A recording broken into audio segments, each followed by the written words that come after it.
Hello, my beautiful friends.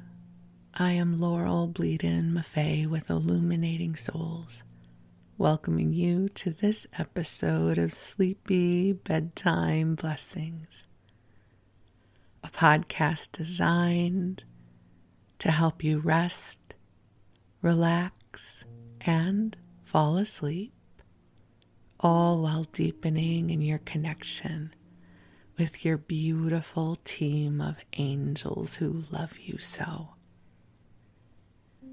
If we're meeting for the first time, I am an angelic practitioner, a spiritual teacher, and an encourager of souls. And this means that I have the best job ever. I am here to help you open to your connection with your beautiful team of angels.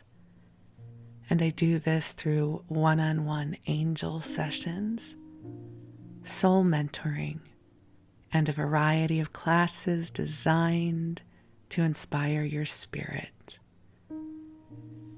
And you can visit me at my website, illuminatingsouls.com, to learn more and also to sign up for my daily inspiration email blast. And I will send you an inspiring email every weekday. So lots of ways that we can connect. But for now, the angels and I are here to help you come into a beautiful expanse of rest. So I invite you to take some nice deep breaths in and out as the love of the angels flows to you now. If you've been listening to this podcast for a while, you know that I am someone who loves sleep podcasts, and I listen to one every night.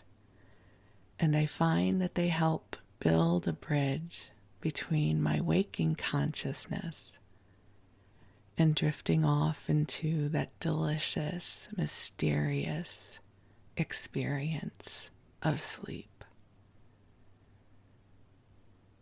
I find sleep to be fascinating. It just happens. It just is this state of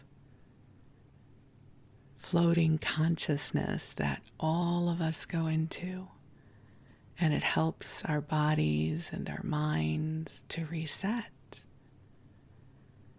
And so I have a healthy respect for the experience of sleep, and also for how frustrating it can be when sleep feels elusive. So if you are at all sleep challenged, I'm sure you've tried many, many things. And my hope is that you will be able to build a relationship with this podcast. And so the sound of my voice and the rhythm of the stories I share with you will help bring a vibrational, experiential resource for you that will help you drift off. And if you don't drift off, hopefully I'll get to be good company for you. Just last night, I had one of those wake-ups in the wee hours of the morning. And I looked at the clock, hoping it was going to say 5 a.m. because that would have meant that I had made it through the night. And instead, it was one of those early morning numbers, and I thought, because I could feel that my consciousness was in its bright, shiny space, and it wasn't going to be easy to drift back off, and so I plugged in a sleep podcast. I've been listening to the Sleepy Bookshelf's edition of Little Women, and I have absolutely loved it. And I had the last and final installment, and I had been saving it because once I listened to it, it would be over. And so it's like I broke out the big guns last night. I was like, okay, let's go. Let's listen to the last chapter of Little Women. So if it didn't put me to sleep, at least I would be entertained. And if I did drift off to sleep, then I could always listen to it later. And so I listened to a good bit of it. I think I probably fell asleep after about half an hour, and their episodes tend to be about an hour long. So it was a really helpful experience because I wasn't awake, stressing out about being awake. I let my consciousness shift into enjoying the story. And I had hoped, and fortunately it worked out for me, that at some point I would drift back off because I knew that my body was tired. And so it worked. Mission accomplished. I fell back to sleep. And I got to listen to part of the podcast that I had wanted to hear. So my hope is this podcast is able to support you in the same way. So whether you listen to it as you drift off to sleep first thing in the evening, or you wake up in the middle of the night and you need some support, and also I know many of you listen during the daytime, and we keep you company as you go about your day. So however you use this podcast, you have my blessing and my gratitude. I almost wasn't sure if I was going to record an episode for you. I was taking a little bit of time off for the holidays, so we did a replay on Christmas Day, and I was contemplating doing another replay, but I thought, I want to be here with you. I love recording these episodes for you. I love being with the angels.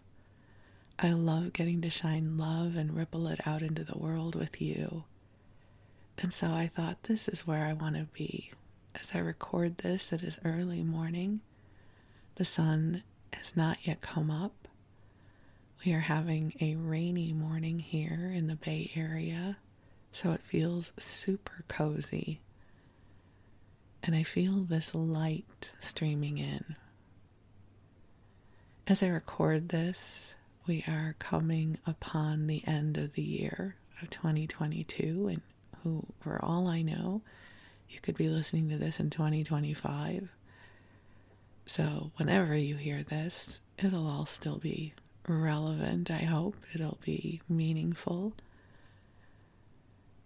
I always think of this time of year as a time for gentle reflection of what growth opportunities, what blessings, what showed up on the timeline of this year. And as I contemplate this past year, one of the biggest lights of this year has been this podcast and you. I have found my way into the joy of storytelling, and not only sharing my own stories, but helping other people open to their stories as well. When I started this year, I did not know that the class I created, The Power of Your Voice, and the Soul Stories Guild, which was born out of it, would become such a significant part of my life. And it has truly become such a blessing and a joy for me. And so whenever I'm wrapping up a year and moving into a new one, I'm not someone who sets goals. I no longer enjoy foisting my will upon life.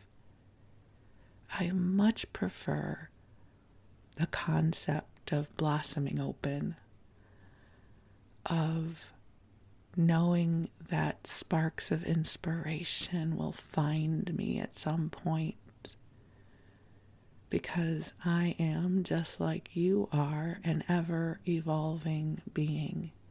And it is our nature, it is our essence to pivot towards the light. And all we need is a little bit of encouragement and support and love. And God willing, we flourish.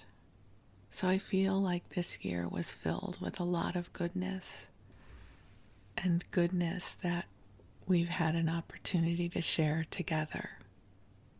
It's wonderful. Goodness shared is just an incredible experience. So my hope is that this podcast is bringing you goodness as well. And I feel the angels here. So I'm going to call them in so that you know they are here as well.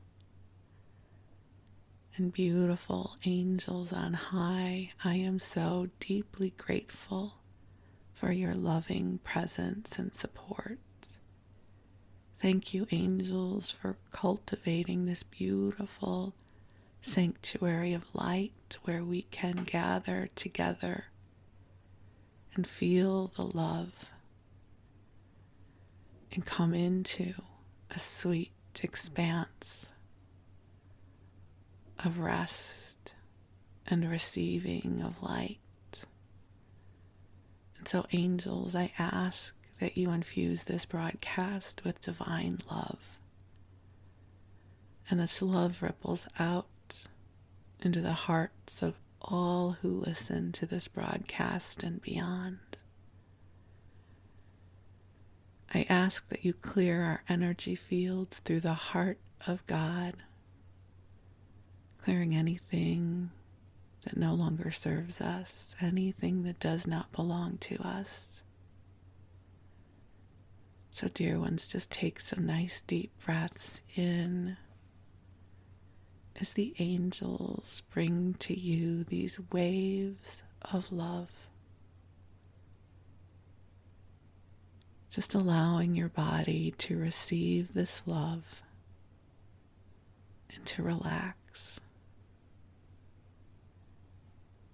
And imagine, if you will, that the room or the space you are in is being filled with a soft pink light.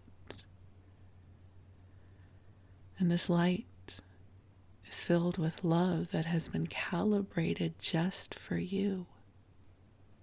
That the angels are aware of all that is transpiring in your life and in your heart.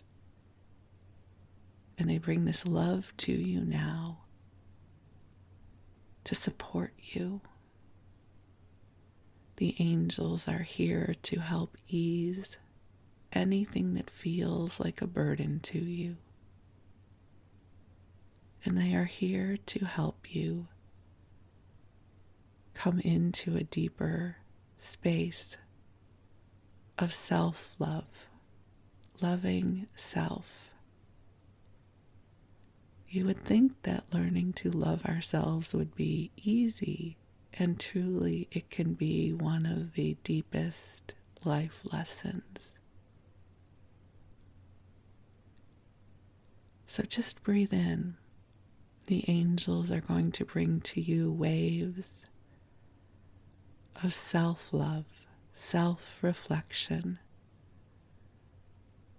learning to connect with your authentic self, with the beauty of your spirit, the magnificence of your soul, that you are a wise, divine being who has come here to have a human experience. And you are a blessing in this world. You are precious, and this world is better because you are here. So take a big deep breath in. And if self-love feels elusive to you, ask the angels, help me learn how to love myself. Help me experience the overflow of love that is available to me. And I've probably shared this with you before, but self-love was one of the first qualities I worked with when I started my journey, because I did not know how to love myself.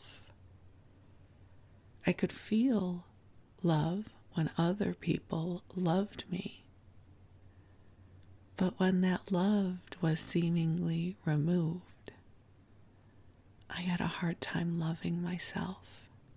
So I asked for help. Teach me to love myself. And I can tell you it is years later and I love myself. It's not this narcissistic, I'm so awesome and everyone should love me too kind of vibe, but rather I honor who I am. I acknowledge the complexity of being that I am. I have compassion for that which challenges me. I enjoy that which is unique and creative about myself. So self-love doesn't have to just be, I'm awesome all the time. For me, it helped to acknowledge that I am a divine being having a human experience. And I am not my flaws, and I am not my wounds. They are simply expressions of my experiences here on this planet. The truth is, I am a beloved of God, and you are as well. That this universe is filled with so much love and understanding for you. And we may not always see this mirrored back on the earth plane. Goodness knows if we spend enough time on social media, we will know there are many wounded people who seek to foist their wounds upon others. But for me, what has really helped is to focus upon the divine light, where there is always love. And the more I have learned to embody this love, the easier it has become to love myself and others too. So I invite you to take a deep breath in, allowing this wellspring of love to pour over you, to bring you healing, to bring you compassion, to help you connect with your innate wholeness. And take a deep, deep breath in, into the center of your being. As you do, your angels are shining love upon you. They are singing your name in joy and celebration. They are so deeply grateful for this opportunity to love you and help you remember who you are and the true magnificence of your beingness. Take another nice deep breath in, breathing in this beautiful, joyful expression of love that flows to you now. And you don't have to feel joyful, it's just how the angels feel in this moment. And just allow your body to grow heavy. And you can drift off to sleep whenever sleep calls to you. And while you rest, your angels will be with you, shining love for you. They will take good care of you as you drift off. And my beautiful, beloved friend, as you rest, I'm going to tell you a story. So, for this episode, this is going to be the last episode that I publish in 2022. So, the next episode will be published in 2023.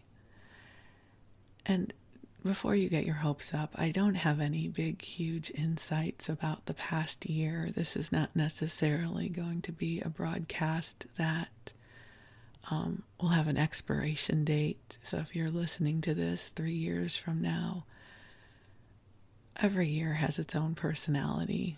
And for each of us, we can look back at the year and find out where was our growth cycle, what were our challenges, what were our blessings.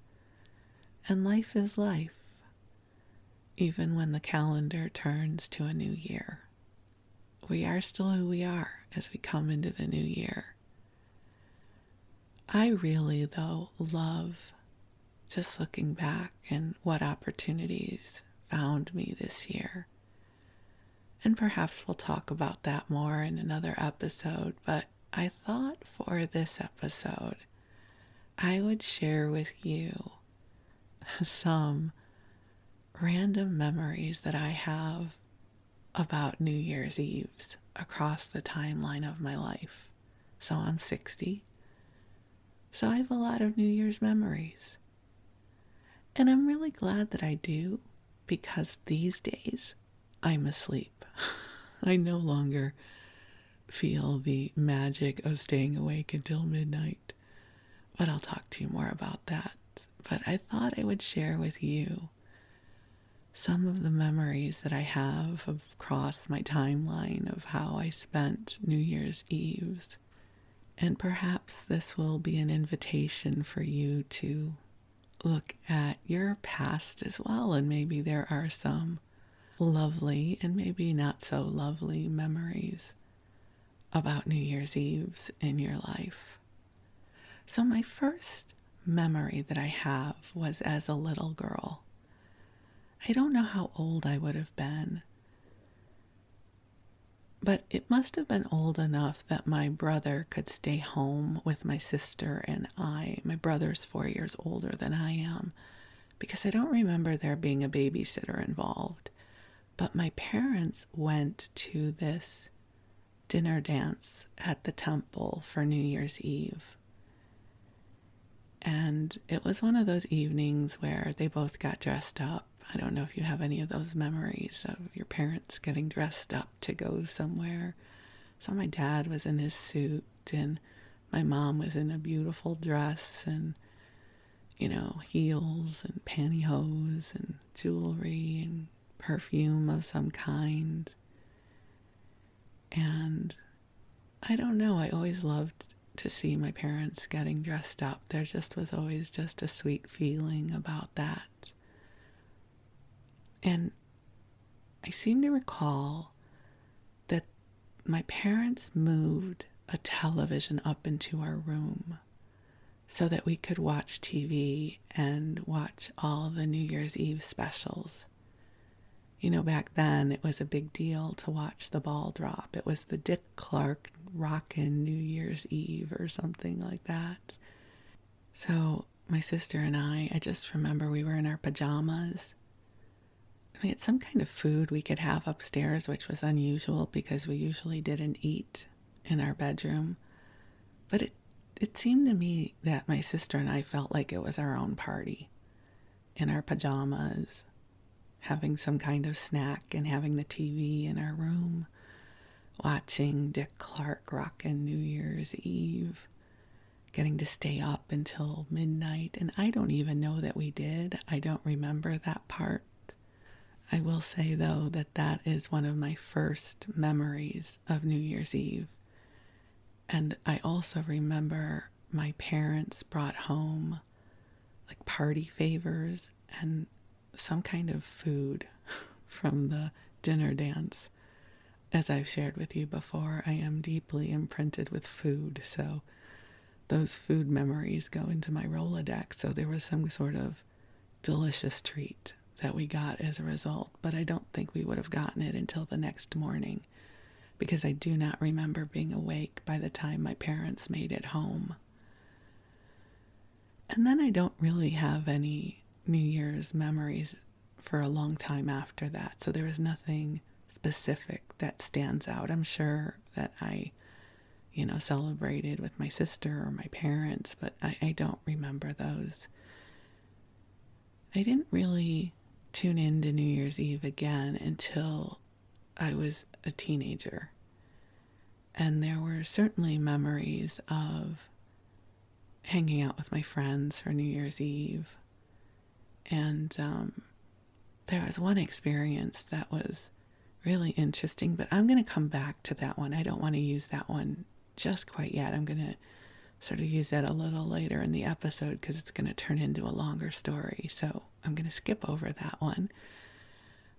For many years, my friends and I would find a hotel somewhere in the Chicago area that was having some sort of New Year's Eve celebration. And we would go there and maybe get a room for the night so we could drink.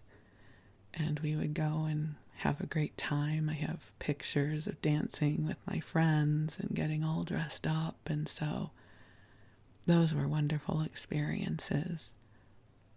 And at one point, when I was in college, I drove to New York with two of my friends. We drove in my friend's old Honda Civic. It was before Hondas were everywhere. And it was a stick shift. And I didn't know how to drive stick. And so I had to learn because we had to take turns driving. I think it was an 18-hour drive. And so I learned enough to get the car from first to fifth gear on the freeway. But I couldn't do much more than that. And we would take turns sleeping as we drove across the country from Chicago to New York. And we stayed at a hotel in Times Square. And we went to see a chorus line on Broadway. This would have been in the early 80s. And then we went to Times Square on New Year's Eve. And this was before Times Square is as big as it is now. It was a big deal then, but nothing like it is now. And it was cold out. And honestly, it just was a little strange. You're just standing there with a crowd of people waiting to celebrate, when the ball drops. And then when it's over, everybody just dispersed. And we had to walk a cold walk back to the hotel. On TV, it looks so magical. And, it looks awesome. But back then, there weren't stores open. You couldn't stop and get a Starbucks because Starbucks didn't exist yet. And I just remember it being very cold. And it wasn't as awesome as I thought it would be, which perhaps is a metaphor for many New Year's Eves in my life. They are built up to be these amazing parties or extravaganzas. And at the end of the day, it's like, it's late, I'm tired, I'm cold, I want to go home. So I could tick that off my bucket list, a New Year's Eve in Times Square. I also have celebrated New Year's Eve in Las Vegas with my cousin Susie and our friends and her dad Joe. So we went to a really nice dinner, and then I think we were on the Strip somewhere in Las Vegas again for New Year's Eve with a bunch of drunk people. Again, I loved the part where I was with my friends, but again, being in a crowd of people when it's cold, there's a lot of people drinking, and you wait, for midnight, and then everyone's like, Happy New Year, and then you got to get home. It was nice to be there with everyone, but it just, again, I kept feeling like I was missing out on something. I wasn't missing out on getting to have an experience, but I was missing out based on my experience of the experience, right? Do you have anything like that? Like, I know that this is supposed to be an amazing time, and I should be having the time of my life right now, and it's great, and I'm having a good time, but I'm not feeling the exuberance I think I should feel. That would sum up a lot of my New Year's Eves. So I would go places that I thought I was supposed to be, right? I'm going to go to Vegas for New Year's Eve. I'm going to go to Times Square for New Year's Eve. I'm going to do these things. And then I'm just ready to go home and go to bed. Again, a harbinger of what would come for me as I grew older. And I will also say, because I know my cousin Susie listens to this podcast, and I don't know if she'll remember this, although how can she not? We once had a New Year's Eve with one of our friends, and there was an Italian restaurant, and to my cousin I say, Bleadon, I don't remember what this restaurant is, maybe you do. An Italian restaurant, I think it was on Pico in West LA, that we went to, and then we went to a movie, and I insisted we go see the movie Patch Adams, which was an incredibly awful movie. And so we were in the movie when midnight came. We went to see like a 10 o'clock or 10:30 show of Patch Adams. And I would say that would really be a low point of New Year's Eve. I loved being with my friends, but I will forever carry the guilt that I forced my friends into seeing Patch Adams on New Year's Eve. Not one of the better New Year's Eve options that I have engaged in my adult life.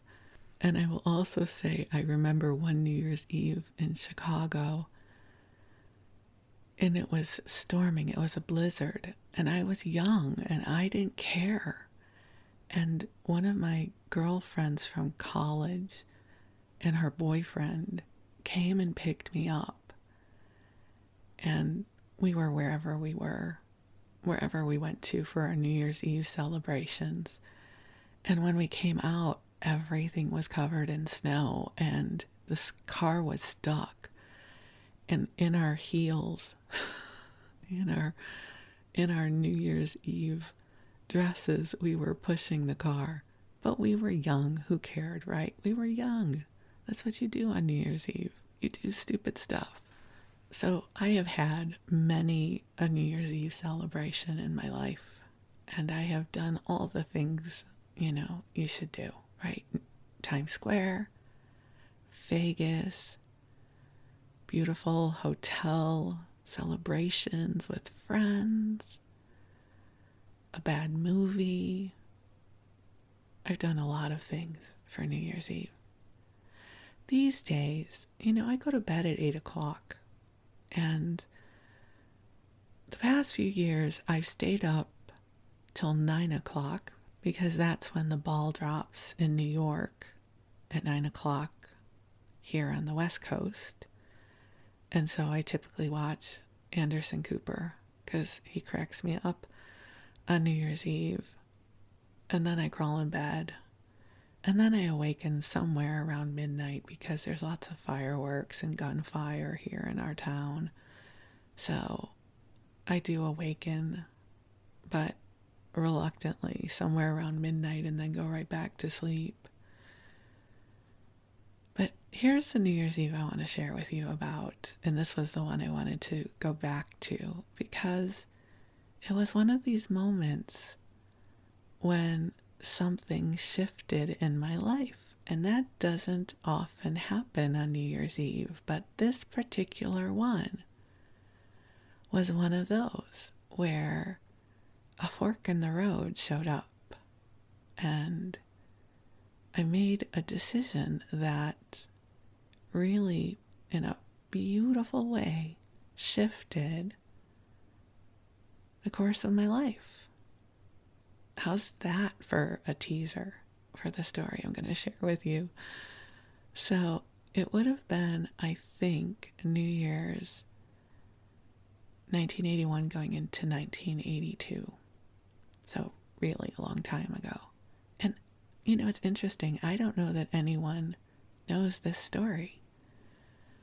So I was at a New Year's Eve party with my friends, and we were in someone's basement. I think it was Rob's basement. I won't give you his last name. But a guy named Rob who lived in Skokie, and we were in his basement. And so there was a mix of boys and girls.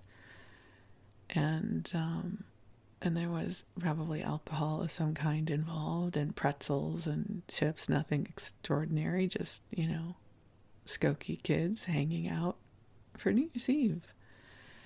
And one of the guys who was part of the guys' friends group, his name was Wolfie.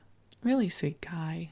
I don't remember much about him other than this part of the story. Well, I remember that he had this cute curly hair. Just a really nice guy. And I had been attending college at Northern Illinois University in DeKalb, Illinois, and my major was television. I had wanted to study TV. But the way the program worked at Northern was you had to get through your first 2 years of academics before you were allowed to start taking the classes for the television major. So I hadn't gone near a TV studio at this point. I was taking classes in calculus and English and social studies and things like that, waiting to be a junior, because at this point I had just finished the first semester of my sophomore year. And truth be told, I was struggling a little bit at Northern. I had some really good friends there, but there was this one guy who really, I think, was a little mentally unhinged, who had started to bully me. And I won't go into much more about that, but I was young and I didn't know how to handle it, and I don't know that anybody else did. So that was going on underneath the surface of everything as well. So I wasn't taking any of my TV classes yet, and there was this jerk who was not nice to me. And so I'm at this New Year's Eve party, and I happened to sit next to Wolfie, and, we just did that general, "How are you?" "I'm good." "How are you?" "How's college?" And Wolfie says to me, "It's amazing." And he starts telling me about his experience in college. Turns out he was going to Columbia College, which is an arts school in Chicago, so not to be confused with Columbia University. He was going to Columbia College. And he was so exuberant about his experience at Columbia. He said, here's what is so amazing about this school. He says, everyone who teaches there has to be working in the profession that they're teaching about. And he wanted to be a music engineer. So he was already taking classes, and he was working on soundboards and mixing and doing all of the things he wanted to do. He said, this is the thing that's amazing about the school. And I had shared with him, I don't even get to take a TV class for another year. He says, if you were at Columbia, you would be in a TV studio next week. And he was so excited. And I remember we sat there talking about this for like an hour as he was telling me all about Columbia College. It sounded amazing. And as he was telling me about this, I started thinking, I need to check this out. Maybe this would be better for me. And I know now what that was. Like, I could feel my knowingness taking root. I didn't know that then. All I know is I sat at this New Year's Eve party and talked to Wolfie for about an hour and heard how much he was loving his college experience at Columbia. And in no way, shape, or form was I loving my experience at Northern in the same way he was. And I loved television. I wanted to start working in television right away. And so I decided then and there that I was going to check out Columbia while I was home on my winter vacation, because I still had time in Chicago before I had to go back to Northern. So the next morning, I talked to my parents and I said, I'm going to go make an appointment. I'm going to go check it out. And they were supportive of that. And so I went down to Columbia College, which is in downtown Chicago, and I had an appointment there with their advisor. I think he may have even been the dean of the school or something. He was pretty high up, and everything he told me about Columbia just sounded like a dream, that I would immediately be taking classes in video editing and television production, and we would produce shows, and I would take film classes. And so I would be immersed in the craft that I had wanted to learn. And I decided then and there I was going to transfer to Columbia. And financially, it worked out to be a wash between what my parents were paying for at Northern, because I had to live in the dorms, so they were paying for room and board, versus, so it was room and board and tuition at Northern. And at Columbia, it was just going to be the tuition and I would live at home. So it wound up being, dollar for dollar, the same thing, because I would live at my parents' house.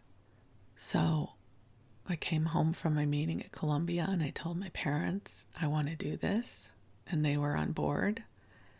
And so we drove back to Northern, gathered up all my stuff. We canceled all of my classes. I withdrew. I said goodbye to my friends, and I transferred to Columbia College. One of the best decisions I ever made. I was never a good student. I've shared about this before in my classes. I don't like hard work. I have an aversion to it, and I know that probably doesn't sound good, but I will work hard for the things that I love because it doesn't feel like work. So it's not that I will not apply myself, but I really only apply myself when it's my idea and I'm excited and enthusiastic about something. So I was not a good student leading up to the moment that I joined Columbia College, because I had to study these topics I didn't care about. I didn't care about social studies. I didn't care about calculus or algebra or science. I just did enough so that I could pass and maybe get a B. Getting an A wasn't important to me. But the moment I hit Columbia College, I was all in. And I wound up graduating with a 4.0 because I showed up for everything. Everything I did at Columbia College mattered to me. And as Wolfie had said, everyone who taught classes was working in their profession. So, for instance, one of the men who taught my TV production class, he was a director at the CBS affiliate in Chicago. And he would tell us what happens when they do the news. He would share with us how things worked. And we got to know people who worked in the industry. And It's a brilliant school. I don't know what it's like anymore. I graduated in 1984, but I loved going there. Every class I took from Columbia was my favorite class. Every experience I had set the bar for what I wanted to do with my life. You know what was interesting is I wanted to work in television production, and it's not easy to break into the TV industry, especially in Chicago, because people would stay in their jobs until they retired. It wasn't a place where there were always job openings. And so we heard very frequently, just so you know, there are no jobs. You will not get a job in this industry. So perhaps focus on corporate video. So I guess I should say this a little better, that I wanted to work in broadcast television. I wanted to work for a TV station that I could turn on my TV and see their show. The other option was to work in corporate video. So big companies typically would have an internal corporate video department that would make their training videos, their business to business videos and things like that. So our teachers would often say, just to set expectations, you're likely not going to get a job in broadcast, so focus on corporate video. So they were never giving us false hope. It was very clear that we would not get a job in broadcast. Except I was like, I'm going to get a job in broadcast. I don't know how, but I'm going to get a job in broadcast. And as it would turn out, I was one of 2 graduates of my program the year that I graduated that got a job in broadcast. So my magical manifesting was working back then, and there's way more to the story than that. But Columbia College was an amazing experience for me. And I guess I'll also share with you about this very interesting teacher at Columbia College. His name was Harry Boris, and he taught philosophy. I don't think he could get a job teaching at a university now, because so many of the things that he would talk about or teach us are somewhat inappropriate. Not dark or horrible, but I just think that he was a teacher for a certain time. So the way his classes worked was you had to attend. I know that's a weird thing, but he didn't actually take attendance, but you had to attend. And then he would just lecture, but his lectures were more like his talking. He would teach us concepts, but he was this fascinating man, very left of center, who would just give us these lectures that I was always fascinated by, and would weave in some inappropriate material. And I don't know, I found I was always so engaged with whatever he was talking about. But here's the thing, and here's why everyone took his class. There was not a single test, not a speck of homework, and he didn't take attendance. But then, on the last day of class, he would go down the class list to each person, and he would say, Madam or Sir. So let's say he's calling out to me, Laurel Bleadon, and I would say yes. He would look at me, he would go, Madam, what grade do you think you deserve? And of course the answer would be an A. And he would look at you, and if he recognized you and recognized that you had been in class, he would say, okay, and you get an A.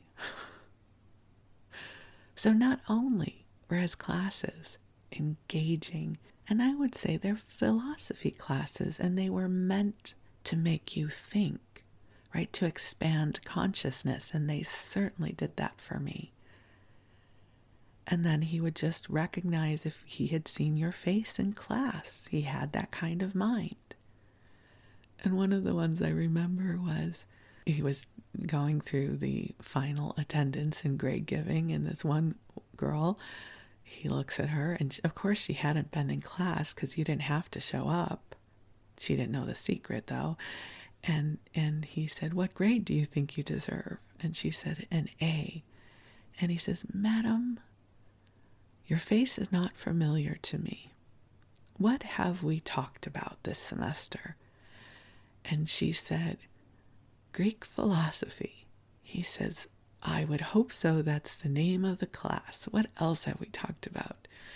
She says, "We have talked about philosophers like Pluto." And he says, "Ah, you must mean Plato." And he gave her a B. I'll never forget that. Harry Boris. I loved his classes. And so I graduated from Columbia College with a 4.0 because I was so engaged, so on purpose and enthusiastic about my life and my career. I learned so much. I had hands-on experience with TV cameras from the 1980s, which were as big as trees. They were these huge pieces of equipment, and you had to learn how to pan them across the studio floor and gather cable as you went, and focus and white balance and all these different things which have zero relevance now. And it's not that, I still apply what I learned there, but it ignited my enthusiasm for learning. I never looked at learning the same way after Columbia College, because I learned that if it was something that I wanted to be engaged in, I would succeed.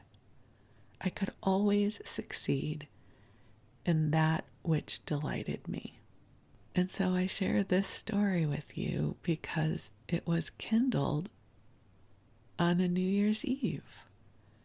That had I not gone to that New Year's Eve party in Rob's basement, had I not sat next to Wolfie, I don't even know his last name so I could find him again, had I not sat next to Wolfie, who was so excited about his experience at Columbia that I wound up checking it out, my life would be different. Isn't that crazy? How these singular moments can change the course of our lives. I would have a very similar experience in 2000 with feeling the urge to go to the University of Santa Monica for spiritual psychology. But that moment in 1981, New Year's, going into 1982, I think that must have been when it was, when I felt a huge yes welling up in me and I followed through on it. Changed my life. Honestly, I have no idea what would have happened in my life had I stayed at Northern. It would not have become what it was. Because of the connections at Columbia College, I got 2 internships. And the internship that I had at the TV station in Chicago turned into a full-time job after graduation. That full-time job led me to connections that had me moving out to Los Angeles to work for a film company, and my life grew from that moment. So we never know when something in our lives is ready to blossom open. We just can't know. That moment didn't happen because I pushed and pulled and strategized. It came to me on the wings of angels and a boy named Wolfie. and then a yes that blossomed open in me. And I've learned to listen for those yeses. They show up when it's their time. And so as we get ready to come into the new year, don't push yourself too hard to have this year be the year that everything changes. This year will be what it's supposed to be. But you, my beautiful beloved, can open to the yeses that have been germinating in you, where your angels are meeting you to help you move into your brighter tomorrows, to help energize your lines of destiny, to help you open to that which delights you and makes you want to apply your life force into co-creation. That's my story on New Year's Eve. So here's to a boy named Wolfie who helped shift the course of my life, and he likely has no idea that ever happened. And now you know the story, because up until this moment, I don't know that anyone else would have remembered that story from my life. And maybe you have your own version of that story. So here's to these beautiful, incredible moments where a path illuminates and says, here, come here, we have something beautiful for you. So here's to beautiful yeses, beautiful opportunities. Here's to all that is blossoming open in our lives right now. You are an incredible blessing in this world, my friend, and I am profoundly grateful for the gift of you. Thank you for letting me share this part of my life with you. I love you very much. I wish you the sweetest of dreams, and we'll connect again soon. Thank you.